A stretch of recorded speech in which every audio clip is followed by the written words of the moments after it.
الحمد لله رب العالمين والصلاة والسلام على المبعوث رحمة للعالمين اللهم صل على سيدنا ومولانا محمد وعلى آله وأصحابه أجمعين أما بعد أعوذ بالله من الشيطان الرجيم بسم الله الرحمن الرحيم هل ينظرون إلا أن يأتيهم الله في ظلل من الغمام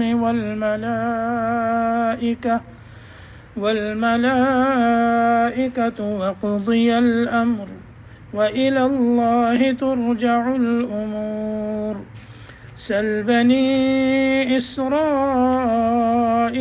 كم آتيناهم من آية بينة ومن يبدل نعمة الله من بعد ما جاءته فإن الله شديد العقاب زين للذين كفروا الحياة الدنيا ويسخرون من الذين آمنوا والذين اتقوا فوقهم يوم القيامة والله يرزق من يشاء بغير حساب۔ سورۃ البقرہ 210 نمبر آیت، اس میں اللہ پاک ارشاد فرماتے ہیں هل ينظرون إلا أن يأتيهم الله في ظلل من الغمام والملائكة وقضي الأمر، یہ بس اسی کے منتظر ہیں کہ ان کے پاس اللہ اور فرشتے بادل کے سائبانوں میں آ جائیں اور قصہ ختم ہو جائے۔ وَإِلَى اللَّهِ تُرْجَعُ الْأُمُورُ، اور جزا و ثواب کے تمام کام، تمام امور اللہ ہی کی طرف لوٹائے جاتے ہیں۔ سل بنی اسرائیل کم آتیناہم من آیت بینہ، اے میرے پیارے نبی صلی اللہ علیہ وسلم، آپ بنی اسرائیل سے پوچھیں کہ ہم نے انہیں کتنی روشن دلیلیں دیں۔ وَمَن يُبَدِّلْ نِعْمَةَ اللَّهِ مِن بَعْدِ مَا جَاءَتْهُ، اور جو شخص اللہ کی نعمتوں کو بدل دے بعد اس کے کہ وہ اس کے پاس آ چکیں، فَإِنَّ اللَّهَ شَدِيدُ الْعِقَابِ، تو بے شک اللہ سخت عذاب دینے والے ہیں۔ زُيِّنَ لِلَّذِينَ كَفَرُوا الْحَيَاةُ الدُّنْيَا، کافروں کے لیے دنیاوی زندگی خوشنما کر دی گئی ہے۔ وَيَسْخَرُونَ مِنَ الَّذِينَ آمَنُوا، اور یہ ایمان والوں سے تمسخر کرتے ہیں۔ وَالَّذِينَ اتَّقَوْا فَوْقَهُمْ يَوْمَ الْقِيَامَةِ، اور وہ لوگ جو کہ متقی ہیں قیامت کے دن ان سے اوپر ہوں گے، یعنی اعلیٰ درجے میں ہوں گے۔ واللہ یرزق من یشاء بغیر حساب، اور اللہ جس کو چاہتے ہیں بے حساب رزق عطا فرماتے ہیں۔ هل ينظرون الا ان یأتیہم اللہ، اس سے پچھلی آیت میں اللہ پاک نے یہ حکم دیا تھا کہ اے ایمان والو اسلام میں پورے کے پورے داخل ہو جاؤ۔ اب پورا کا پورا اسلام میں داخل ہونا، اس کی تفصیل آپ نے سنی، اور اس کے ساتھ کس سے منع کیا گیا؟ وَلَا تَتَّبِعُوا، یعنی امر تھا، اس کے بعد نہیں تھی۔ امر کیا تھا؟ اسلام میں پورے کے پورے آؤ، اور نہیں کیا تھی شیطان کے پیچھے مت چلو، کیونکہ وہ تمہارا کھلا دشمن ہے۔ فَإِن زَلَلْتُم مِّن بَعْدِ مَا جَاءَتْكُمُ الْبَيِّنَاتُ فَاعْلَمُوا أَنَّ اللَّهَ عَزِيزٌ حَكِيمٌ، پھر اگر تم لغزش کرنے لگو بعد اس کے کہ تمہارے پاس کھلی نشانیاں، واضح دلائل آ چکے، تو یہ جان لو کہ اللہ زبردست حکمت والے ہیں، یعنی اللہ سزا دینے والے ہیں۔ دین حق آنے کے بعد پھر تم اس پر نہ چلو تو اس کی سزا کیا ہے؟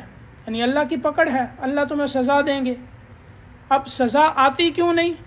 اللہ حکیم ہے، وہ جب چاہیں گے دیں گے۔ اس وقت اس کا عذاب نازل نہ فرمانا یہ اس کی حکمت ہے، اور اپنی حکمتوں کو وہ خوب جانتا ہے۔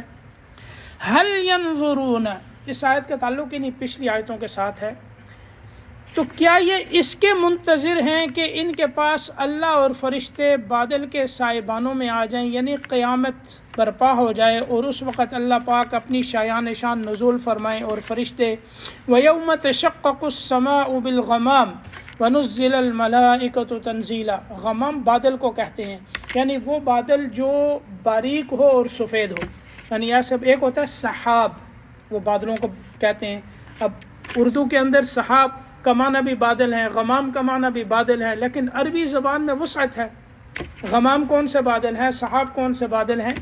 تو یہ عربی کیونکہ اس کے اندر بڑی جامعیت ہے، تو غمام ان بادلوں کو کہتے ہیں جو باریک ہوں، پتلے ہوں اور سفید ہوں. تو اللہ بادلوں کے سائے میں آئیں، اللہ جسم اور ان چیزوں سے جہت سے تو پاک ہیں، تو اللہ کا نزول کیسے ہوگا؟ یہ آیت متشابہات میں سے ہے. اس میں اہل سنت والجماعت کا عقیدہ یہی ہے کہ جو اللہ فرماتے ہیں وہ حق ہے، کیفیت کیسی ہوگی یہ اللہ جانتے ہیں، ہمیں نہیں معلوم، بس ہمارا کام ہے اس پر ایمان لانا.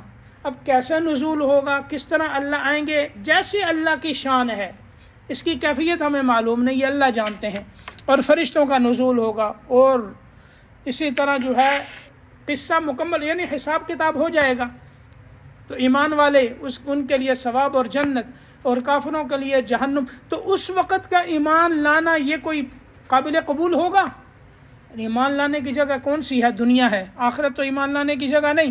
حتیٰ کہ جب موت سامنے آتی ہے، آخرت کے حالات جب سامنے آتے ہیں، انسان مشاہدہ کرتا ہے، اس وقت ایمان لے کے آئے گا تو اس کا ایمان قابل قبول نہیں ہوگا. فرعون نے ایمان کا اقرار اس وقت کیا جب وہ سمندر میں ڈوب چکا تھا. اب موت سامنے آئی تو اس نے کیا کہا کہ میں بھی اس رب پر ایمان لاتا ہوں جس پر بنی اسرائیل ایمان لائے ہیں. اللہ پاک نے فرمایا آن اب ایمان لاتا ہے، اب تو آخرت تیرے سامنے آ گئی. ایمان لانے کی جگہ اس سے پہلے تھی، یہ ایمان لانے کی جگہ نہیں ہے. یہ تو تم نے مشاہدہ کر لیا، دیکھ لیا. اگر ایمان لانا تھا تو پھر موسیٰ کی بات کو مان کر ایمان لاتا، تب تیرا ایمان قابل قبول ہوتا. یہ تو نے موسیٰ کی بات کو تو نہیں مانا، یہ تو اپنی نظر کو مانا ہے. دیکھ کے ایمان لا رہا ہے، تو دیکھ کر ایمان لانا یہ قابل قبول نہیں. اسی طرح اس وقت تو کافر یہ کہیں گے رب ارجعون، یا اللہ ہمیں لوٹا، لعلی اعمل صالحا فیما ترکت، یعنی تاکہ ہم جا کر کیا کریں، نیک اعمال کریں. تو آخرت میں پہنچ کر تمنا کرنا دنیا میں واپس آنے کی ہر کافر کرے گا. قرآن کہتا ہے تمنا کریں گے، ان تقول نفس یا حسرت، افسوس کریں گے، علی ما فرطت فی جنب اللہ، کہ میں نے اللہ کی نافرمانی کیوں کی. او تقول لو ان اللہ ہدانی لکنت من المتقین، کاش کہ اللہ مجھے بھی ہدایت دیتے میں متقی بن جاتا. ہدایت کی طلب ہو، اللہ تو ہدایت ہی تو دینا چاہتے ہیں، اسی لیے تو اللہ نے قرآن اتارا، کتابیں اتاری، انبیاء بھیجے. کیوں بھیجے؟ کہ اللہ ہدایت دینا چاہتے ہیں. انسان میں طلب تو ہو، جب انسان میں ہدایت کی طلب ہوتی ہے اللہ اس کے لیے راستے کھول دیتے ہیں. اور اگر انسان میں طلب ہی نہ ہو تو پھر اللہ کو تو ضرورت نہیں. فمن شاء فلیؤمن ومن شاء فلیکفر، تمہاری اپنی مرضی ہے. تو یہ مشیت اور ارادہ، اور اسی کے اوپر تو اللہ پاک نے جزا و سزا رکھی ہے. تو اللہ پاک فرماتے ہیں پھر آخرت میں پہنچیں گے، اور جب فرشتوں کا نزول ہوگا اور قیامت واقع ہو جائے گی، اس وقت ایمان لائیں گے. وَأَنَّا لَهُمُ التَّنَاوُشُ مِن مَّكَانٍ بَعِيدٍ، اب تو یہ بہت دور سے جو ہے وہ ایمان کو پکڑنا چاہتے ہیں. یعنی ہاتھ انسان بڑھائے اور انسان کا ہاتھ، وہ انسان یہ کہے میں یہاں بیٹھا ہوں اور وہ نئے خطان میں جو چیز ہے اس کو میں پکڑ لوں، کہاں سے پکڑے گا؟ اس کا ہاتھ تو یہاں تک پہنچتا ہے. تو اللہ نے سمجھایا ایمان لانے کی جگہ دنیا تھی، اب تم یہاں آخرت میں آ کر ایمان کو پکڑنا چاہتے ہو، کہاں سے پکڑو گے؟ تو اللہ پاک فرماتے ہیں وقضی الامر، فیصلہ ہو جائے گا، اور پھر ہر چیز کا رجوع اللہ کی طرف ہے. ہم نے بھی کس کے پاس جانا ہے؟ مریں گے تو زمین کے نیچے، بس سیدھی اللہ کے پاس. انسان بے بس ہو گیا، روح نکل گئی، ختم، سب کا محتاج. اب اٹھانے والے بھی دوسرے ہوں گے، نہلانے والے بھی دوسرے ہوں گے، چارپائی پر لے کر جانے والے بھی دوسرے ہوں گے، قبر کھودنے والے بھی دوسرے ہوں گے، بیچ میں اتارنے والے بھی اور ہوں گے، اوپر مٹی ڈال کر واپس آ جائیں گے. تو انسان بس یہاں تک کیا ہے، آگے پھر ہر چیز وہ بھی اللہ کے پاس. سل بنی اسرائیل کم آتیناہم من آیت بینہ، یعنی یہ تھا نا کہ ان کے پاس یہ پیچھے یہی تھا کہ نشانیاں تمہارے پاس، فَإِن زَلَلْتُم مِّن بَعْدِ مَا جَاءَتْكُمُ الْبَيِّنَاتُ، تمہارے پاس جب حق کی واضح نشانیاں، یعنی یہ چیز تمہارے سامنے آ چکی ہے کہ یہ حق ہے اور یہ باطل ہے، تم دیکھ چکے ہو، سمجھ چکے ہو، پہچان چکے ہو، پھر بھی نہیں مانتے، تو پھر دیکھو بنی اسرائیل کو بھی ہم نے نشانیاں دی تھیں.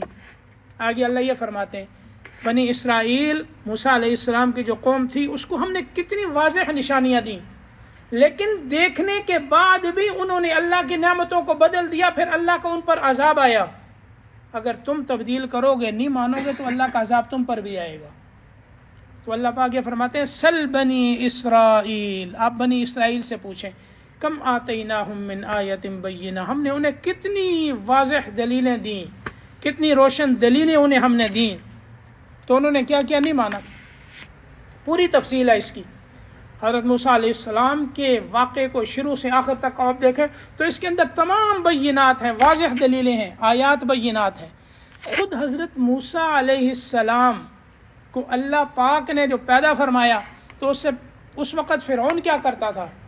یقتلون ابناءکم ویستحیون نساءکم، بنی اسرائیل میں جو بھی بچہ پیدا ہوتا وہ ان کو قتل کروا دیتا، ذبح کروا دیتا تھا، کہ بنی اسرائیل میں جو بچہ، کیوں کہ اب ایک یہ پیشن گوئیاں تھیں کہ اب ایک نبی آئے گا جو اس کی سلطنت کے زوال کا سبب بنے گا۔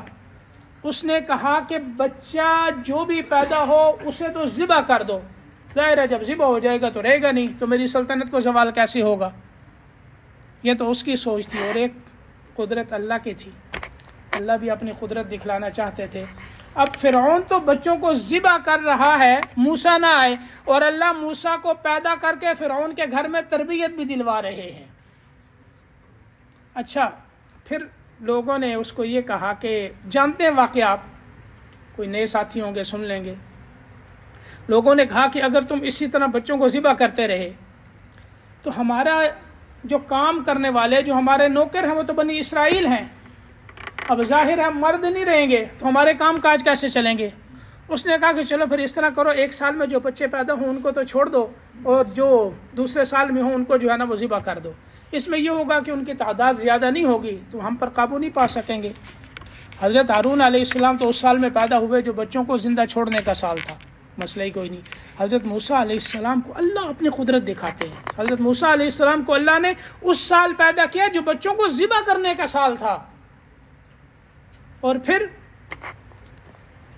والدہ کے اندر خوف آیا، ڈر کہ اب تو آگے چھریاں لے کے، وَأَوْحَيْنَا إِلَىٰ أُمِّ مُوسَىٰ أَنْ أَرْضِعِيهِ، اللہ نے کہا کہ ہم نے وحی کی، یعنی ان کے دل کو ہم نے اس بات پر مطمئن کیا اور اس طرف ان کا دل مائل کر دیا کہ آپ انہیں دودھ پلاتی رہیں، جب آپ کو ڈر لگے تو ایک بکسے میں بند کر اس کو دریا کے حوالے کر دیں۔ انہوں نے اسی طرح کیا۔ پھر یہ ہے کہ فرعون کی بندیوں نے صندوق کو اٹھایا، آسیہ کے پاس لے کر گئیں، انہوں نے کھولا، اللہ نے محبت ڈال دی، فرعون نے حکم دیا کہ ذبح کر دو۔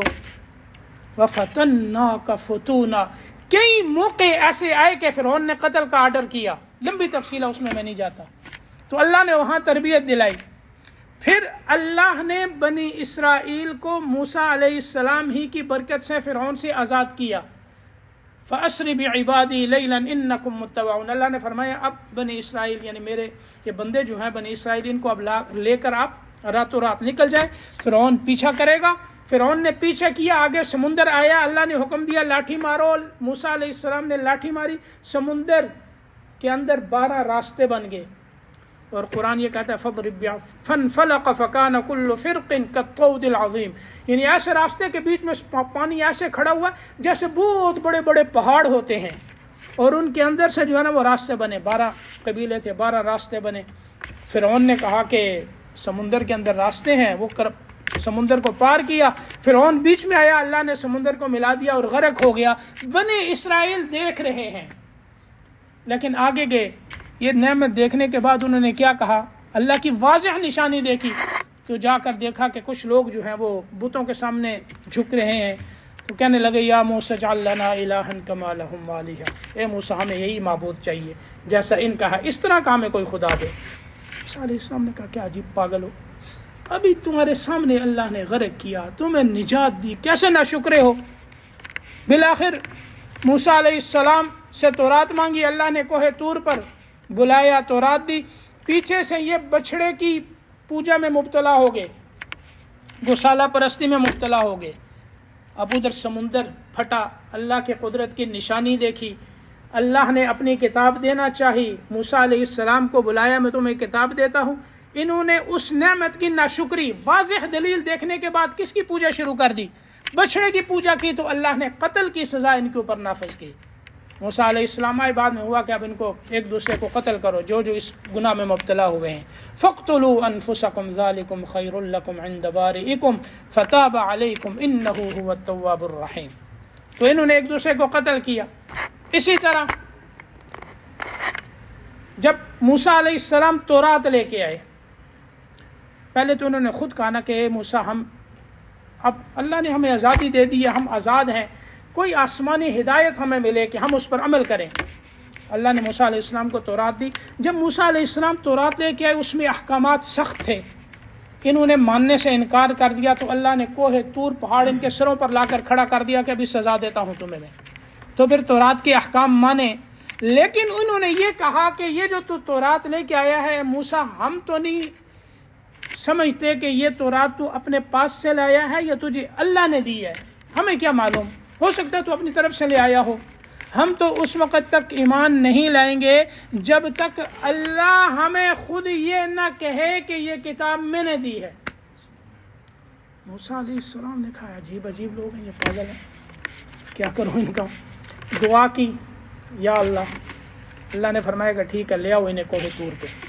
70 آدمی جو بڑے نیک سمجھے جاتے تھے ان کا انتخاب کیا، اور ان میں بھی علماء نے لکھا ہے کہ کچھ ایسے تھے جن کے دل میں اس بچڑے کی محبت تھی. جب وہ وہاں پہنچے اور اللہ کی آواز سنی کہ تورات اللہ نے فرمایا کہ میں نے دی ہے، تو کہنے لگے کہ ہمیں کیا معلوم کہ یہ کون بول رہا ہے، یہ اللہ بول رہا ہے یا کوئی اور بول رہا ہے، ہمیں کیا معلوم، ہم تو اس وقت تک ایمان نہیں لائیں گے. لن نؤمن لک حتی نر اللہ جہرۃ، جب تک ہم اللہ کو خود نہ دیکھ لیں. اب تورات ملی، نبی لے کے آئے، آواز سنی، پھر کہتے ہیں ہم اللہ کو دیکھ لیں. جب تک نہیں دیکھیں گے مانیں گے نہیں. اللہ کو تو کوئی دیکھ ہی نہیں سکتا. تو پھر کیا ہوا، پھر اللہ نے بجلی کے ذریعے سے ان سب کو ختم کر دیا. فأخذتكم الصاعقہ، پھر تمہیں بجلی نے پکڑ لیا، سب ختم ہو گئے.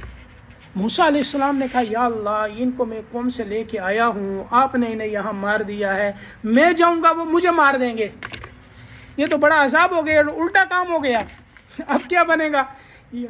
یا اللہ تو انہیں زندہ کر ورنہ میں گیا. اللہ نے موسیٰ علیہ السلام کی دعا قبول کی. فرمایا ثم بعثناکم من بعد موتکم، تم مر چکے تھے پھر اللہ نے تمہیں زندہ کیا. اب حکم نہیں مانا، موت کی سزا آئی.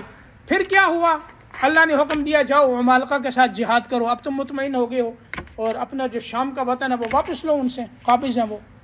جب یہ گئے تو انہوں نے جب دیکھا ان کا تو بڑے لمبے قد ہیں، بڑی قوت اور بڑی طاقت ہے، تو انہوں نے کہا کہ اے موسیٰ، تو اور تیرا رب جا، تو دونوں جا کر قتال کرو. انا ہاہنا قاعدون، ہم یہی رہیں گے، ہم نہیں جا سکتے. تو اللہ پاک نے پھر 40 سال تک انہیں اسی وادی طے کے اندر جو ہے قید کر دیا. یہ نہیں کہ کچھ اس کی 4 دیواری تھی، بس وہ ایک کھلی ہوئی چھوٹی سی زمین تھی. وہ دن کو سفر کرتے، رات کو آرام کرتے، تو جب صبح ہوتی تو وہ دیکھتے جہاں سے چلے تھے وہیں کے وہیں پڑے ہوئے ہیں. 40 سال تک اسی حال میں رہے. تو پھر اللہ پاک نے ان کے اوپر کیا کیا، ابر کا سایہ بھی کر دیا، انعامات بھی دیے، پتھر سے جو ہے 12 چشمے بھی اللہ نے جو ہے وہ جاری کر دیے، اور پھر من و سلوہ اللہ نے اتارا. بٹیر آتے تھے ان کے پاس، جو ہے وہ ان کو پکڑ کے ذبح کر کے کھا لیتے تھے. تو اللہ کا حکم یہ تھا کہ اس کو جمع نہیں کرنا. انہوں نے کیا کیا، اللہ کا یہ نام دیکھا، نشانی دیکھی، اس کو پھر جمع کرنا شروع کر دیا. وہ سڑنے لگے. پھر یہ ہے کہ انہوں نے کہا کہ ہم تو اکتا گئے ہیں یہ کھا کھا کے. تو پھر کیا ہوا، اللہ نے اس کو روک دیا. فرمایا کہ اب جاؤ کھیتی باڑی کرو، جا کر مشقت کے کام کرو. تو یہ اللہ کی واضح اور بہت سی نشانیاں ہیں. تو یہ چند نشانیاں میں نے بیان کی، یعنی ان کو دیکھ کر وہ نہیں مانے تو اللہ کی طرف سے قتل کی سزا نافذ ہوئی. کہیں جو ہے ان کو ہلاک کیا گیا، کہیں جو ہے اللہ نے اپنی نعمتوں کو موقوف کر دیا. تو اللہ پاک نے جو ہے نا پھر انہیں ان نعمتوں کے نہ ماننے پر اللہ نے سزا دی. تو اللہ پاک یہ فرماتے ہیں اے میرے نبی، آپ بنی اسرائیل سے پوچھو، یعنی یہ جو موجود ہیں یہود، ان سے پوچھو کم آتیناہم من آیت بینہ، ان کے جو پچھلے بڑے گزر چکے ہیں ہم نے انہیں کتنی واضح نشانیاں دی تھیں. تو انہوں نے کیا کیا، اللہ کی نعمتوں کی ناشکری کی. وَمَن يُبَدِّلْ نِعْمَةَ اللَّهِ مِن بَعْدِ مَا جَاءَتْهُ فَإِنَّ اللَّهَ شَدِيدُ الْعِقَابِ، تو جو شخص اللہ کے نعمتوں کو ان کے آنے کے بعد بدل دے، نعمت آئی انسان نے دیکھ لی، تو پھر ظاہر ہے یہ جرم بڑا ہے، سخت ہے، تو اس سخت جرم پر فإن اللہ شدید العقاب، سزا بھی سخت ہوگی، اللہ بھی سخت سزا دینے والے ہیں۔ یہ اصل وجہ ہوتی کیوں ہے اللہ کے دین سے انسان پھرتا کیوں ہے؟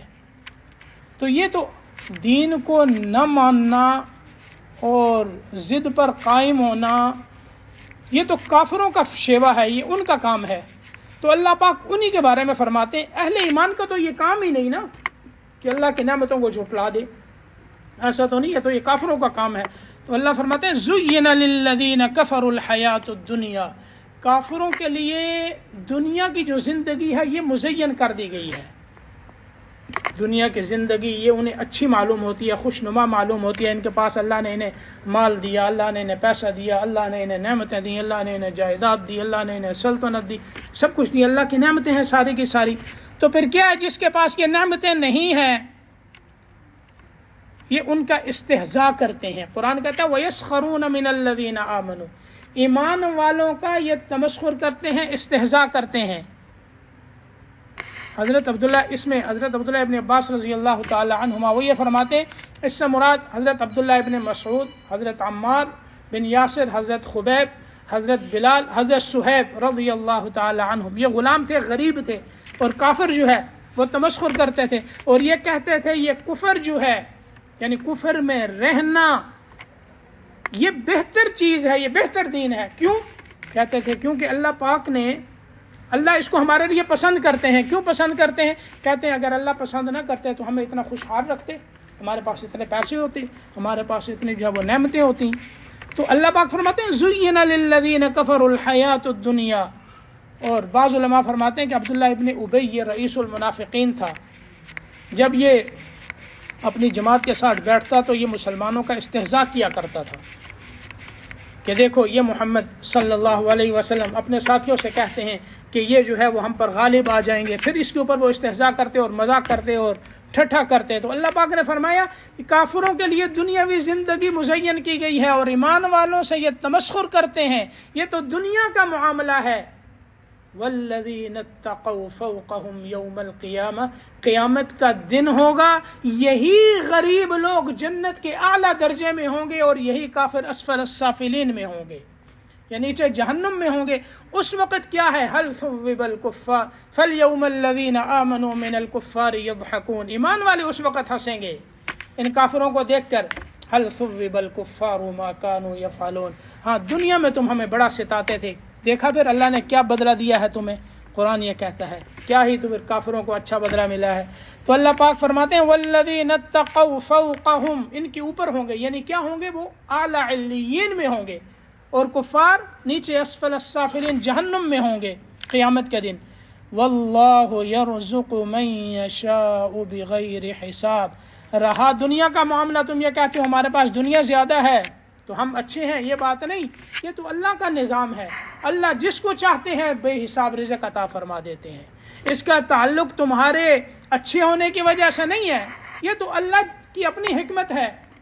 اللہ جس کو چاہے دے دے ایسا رزق بغیر حساب، یعنی جو شمار میں نہ آ سکے، تو جو رزق شمار میں آ جائے وہ زیادہ نہیں ہوتا، بغیر حساب یعنی بہت زیادہ رزق اللہ جسے چاہتے ہیں عطا فرما دیتے ہیں۔ تو یہ دنیا میں نظام ہے، اللہ کسی کو زیادہ دیتے ہیں، کسی کو کم دیتے ہیں، کسی کو جو ہے وہ زیادہ دیتے ہیں، وہ بھی آزمائش میں ہے، کم دیتے ہیں وہ بھی آزمائش میں ہے، کوئی فقر و فاقہ میں ہے تو وہ بھی آزمائش میں ہے۔ کوئی زیادہ لے کر شکر کتنا کرتا ہے، کم لیتا ہے تو صبر کتنا کرتا ہے، فقر و فاقہ میں صبر کتنا کرتا ہے، شکر پر بھی اللہ نوازتے ہیں، صبر پر بھی اللہ نوازتے ہیں۔ تو مومن کی شان ہی یہی ہے کہ جب اس کو نعمتیں ملیں تو شکر کرے، اور اگر حالات برے آ جائیں تو صبر کرے اور اللہ کی طرف رجوع کرے۔ تو کیا ہے؟ یہ دونوں حالتیں اس کے لیے بہتر ہیں۔ تو آپ صلی اللہ علیہ وسلم نے فرمایا مومن تو ہر حال میں اس کے لیے خیر ہی خیر ہے، تکلیف پہنچتی ہے تو صبر کرتا ہے، اس کے لیے بہتر، نعمت ملتی ہے شکر کرتا ہے، اس کے لیے یہ بہتر۔ تو مومن تو ہر حال میں خیر ہی خیر میں ہے، ایمان والے کا تو گھاٹا ہے ہی نہیں، خسارہ ہے ہی نہیں۔ اس لیے انسان جس حالت میں ہو اللہ سے مانگتا رہے۔ اللہ نے دیا ہے، صحت دی ہے، صحت اللہ کی نعمت، آنکھیں اللہ کی نعمت، وجود اللہ کی نعمت، باقی اللہ کی اتنی نعمتیں کون شمار کر سکتا ہے؟ تو یہ جو نعمتیں ان پر انسان شکر ادا کرے، یا اللہ تو نے آنکھیں دی ہیں میں دیکھتا ہوں، تو پھر انسان کیا دیکھے؟ حرام کو نہ دیکھے، ان چیزوں کو دیکھے جو اللہ چاہتے ہیں، آنکھوں کی نعمت کا شکر ادا ہوا۔ دیکھیں نا جن کی آنکھیں نہیں، وہ دیکھ ہی نہیں سکتے کہ یہ کیا ہے، نظر ہی نہیں آتا، ان کو کیا پتہ اس کارپیٹ کا رنگ کیا ہے۔ ایک آدمی ہے ہی مادرزاد نابینا ہو، اس کو کیا پتہ ریڈ کلر کیا ہوتا ہے اور بلیک کیا ہوتا ہے اور دوسرا جو ہے وہ براؤن کیا ہوتا ہے، اس کو تو معلوم نہیں، اس کو کیا پتہ کہ یہ دنیا کی شکلیں کیسی ہیں، دنیا کی زیب و زینت کیسی ہے۔ تو یہ اللہ نے دی ہے اس لیے کہ آسمان کو دیکھو، زمین کو دیکھو تو مجھے پہچانو، اپنے آپ میں دیکھو مجھے پہچانو۔ وَفِي الْأَرْضِ آیَاتٌ لِّلْمُوقِنِينَ، یہ جو اللہ نے نشانیاں رکھی ہیں زمین کے اندر تاکہ تمہیں یقین آئے کہ وہ اللہ ہے۔ وَفِي أَنفُسِكُمْ، خود اپنے آپ میں بھی دیکھو، اللہ نے نشانیاں رکھی ہیں، اس اللہ کو پہچانو تو اللہ کی یہ نعمتیں، اللہ کی نعمتوں پر مومن شکر گزار بنتا ہے۔ اللہ پاک ہمیں اپنی نعمتوں پر شکر کرنے والا بنائے، نہ شکر سے اللہ محفوظ فرمائے۔ اگلی آیت میں اللہ پاک بتاتے ہیں کہ لوگوں کے اوپر ایک ایسا وقت تھا کہ سب جو ہے موحد تھے، ان کا عقیدہ درست تھا، پھر اختلافات کیسے ہوئے، پھر اللہ نے انبیاء کرام کا سلسلہ کیسے بھیجا، کتابیں کیوں نازل فرمائی، لوگوں کے حالات کیا ہوئے، آگے جو ہے ان کا ذکر ہے۔ تو انشاءاللہ زندگی رہی تو اگلے درس میں بیان ہوگا۔ اللہ پاک عمل کے توفیق نصیب فرمائیں۔ الحمدللہ رب العالمین، اللہم صلی علی النبی الامی وعلی آلہ واصحابہ اجمعین، اللہم اغفر لنا ذنوبنا وتب علینا انک انت التواب الرحیم۔ یا اللہ ہمارے اور پوری امت کے گناہوں کو معاف فرما، ہم سب کو اپنی طرف دین کی طرف پھیر دے، ہمارے دلوں کو ایمان، قرآن، شریعت، سنتوں کے نور سے منور فرما، ظاہر اور باطن کو یا اللہ منور فرما، اپنی پہچان معرفت نصیب فرما، اپنے دین پر چلنا آسان فرما، یا اللہ ہر برائی ہر گناہ سے ہماری حفاظت فرما، ہمارے یا اللہ نسلوں کی حفاظت فرما، ہمارے گھروں میں حیا تقوی طہارت ہماری عورتوں میں پیدا فرما، بچوں کو نیک صالح بنا، یا اللہ اس امت کا مصلح اور دین کا داعی اور رہنما بنا، یا اللہ پوری دنیا میں اسلام کے جھنڈے کو بلند فرما، ہمیں اسلام کے ساتھ عزت نصیب فرما، ہم سب کا خاتمہ ایمان پہ فرمانا، موت سے لے کر جنت الفردوس تک کے سارے منازل آسان فرمانا، ہمارے آبا و اجداد، والدین اور جتنے اہل ایمان اس دنیا سے گزر چکے، یا اللہ سب کے مغفرت فرما کر سب سے راضی ہو جا، ان کے درجات بلند فرما، قبر سے لے کر جنت الفردوس تک کے سارے مراحل آسان فرما۔ ربنا تقبل منا انک انت السمیع العلیم وتب علینا انک انت التواب الرحیم۔ رضینا باللہ ربا وبالاسلام دینا وبمحمد نبیا، جزا اللہ عنا محمدا ما هو اہلہ، صلی اللہ تعالی علیہ وعلی آلہ واصحابہ اجمعین برحمتک یا ارحم الراحمین۔ جزاکم اللہ خیر۔